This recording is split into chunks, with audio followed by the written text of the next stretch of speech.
Good afternoon. What better time could we have to talk about conflict resolution than these crazy COVID days of quarantine, online learning, high-tension politics, and civil unrest? There's a reason that conflict resolution is an essential part of any leadership training program. It's indispensable, and we don't spend enough time, unless we're social workers, learning how to effectively and empathetically resolve conflict.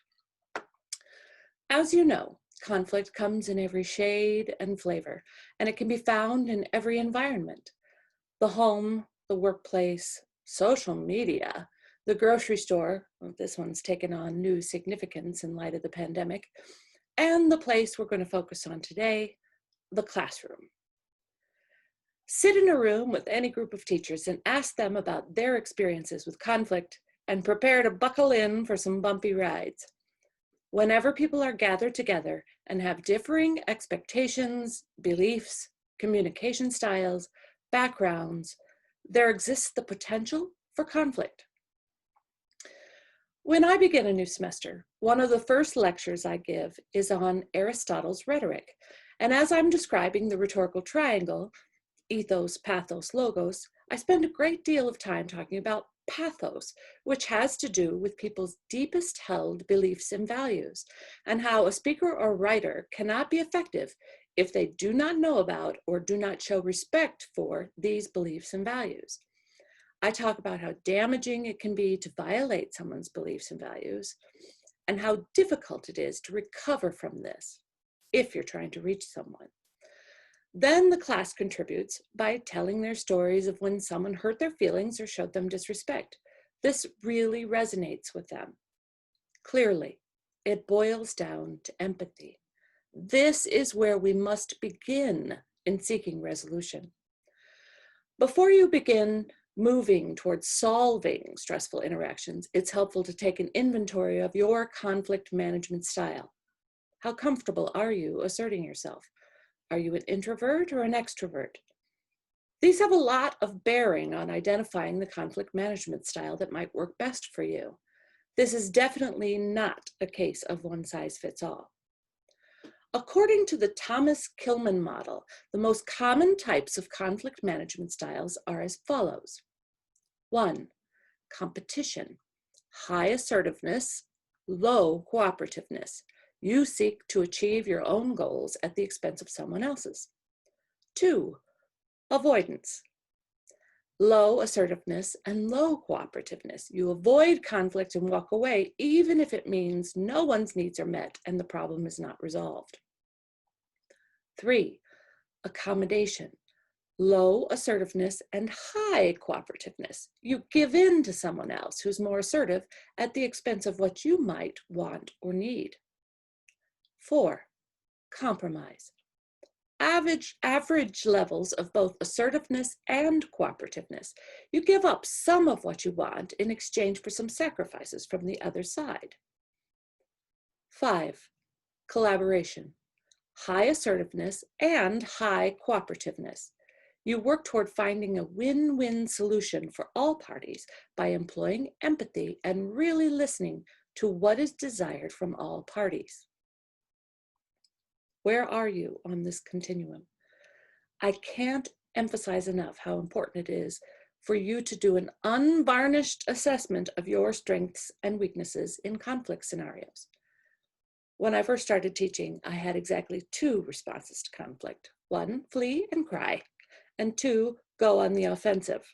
These were not useful, as you might imagine.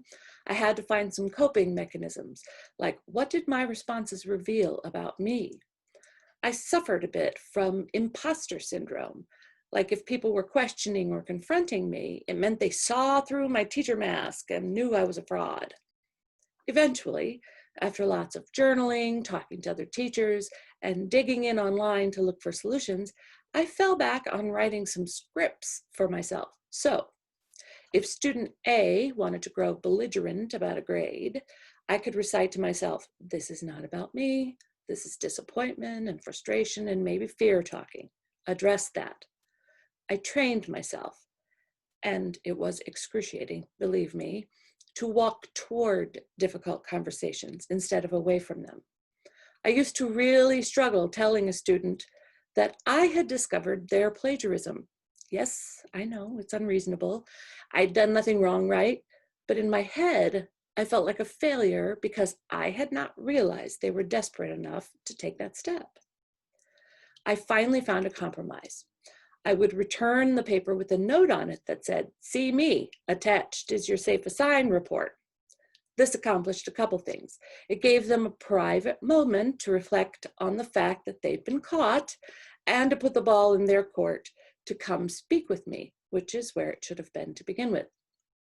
This downplayed the gotcha element of being busted, which allowed them to save face and deal with the problem privately. And the fact that I allowed them this privacy ratcheted down the conflict considerably. Think about the types of conflicts you encounter. Are they flash fires or slow burns? For flash fires, conflicts that arise spontaneously and rapidly, I would recommend that you use LEAF by Jeremy Pollack, founder of Pollack Peace Building Systems. It breaks out like this. Listen. Listening to a grievance is crucial, and it's not just a matter of being quiet until it's your turn to talk. Be sure you ask any clarifying questions, that you acknowledge the position of the speaker, that you practice active listening skills. Focus completely on the speaker, using your attention, your body language, your everything to indicate that they have your undivided attention. If you're not in a place where this is possible, schedule a time to talk when you can do this. When they have finished, you should be able to restate your understanding of the issue. Doing this helps them know that you paid attention and allows them a chance to clarify anything that is unclear. Stephen Covey, author of The 7 Habits of Highly Effective People, is right. Seek first to understand, then to be understood. Empathize. Empathy is in short supply, it seems, and yet it is one of the most important soft skills we can use. Put yourself in another's position. How would you feel? What would you want? Apologize. If you are the source of the problem, you must apologize. And it can't be one of those phony apologies, I'm sorry you feel that way, that takes no responsibility for how your words or actions hurt someone. If it's someone else and you're mediating conflict, you can guide them toward the place where a true apology is possible. Fix. This is on the list, but it's not always possible. Sometimes a fix is elusive. Sometimes a fix is an apology or a promise to do better the next time. Sometimes it requires bringing in a third party. Whatever it is, demonstrate your commitment to making it right. For slow burn conflict situations, you might look at creating a system to manage conflict. For instance, if some teams are having trouble collaborating with other teams and it keeps happening, it's time to do some deeper structural work. Should the teams be reordered? Should there be a rubric they have to communicate with each other? Is this a power struggle? Figure out what's behind the ongoing conflict. Anything you do without knowing the motivation will only be a temporary band-aid. For these and more complex situations, you may need to use the 6 steps of conflict resolution highlighted on the site theparticipationcompany.com, but only after you've listened and applied empathy. 1. Clarify what the disagreement is. 2. Establish a common goal for both parties. 3. Discuss ways to meet the common goal. 4. Determine the barriers to the common goal. 5. Agree on the best way to resolve the conflict. 6. Acknowledge the agreed solution and determine the responsibilities each party has in the resolution. This process takes the focus off the individual personality clashes and turf wars and refocuses it on goals that benefit your shared work. Working on your own listening and empathy skills will serve you in most stressful situations. While I don't relish conflict, I don't shrink from it anymore. I trust that I will do my best to put myself in someone's position and understand their point of view. This informs how I interact with my students and my coworkers, and most of the time, my family. For resources on how you can become more comfortable dealing with conflict, see the list at the end of this broadcast.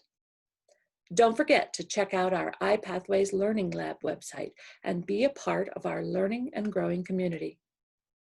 I look forward to seeing you next month.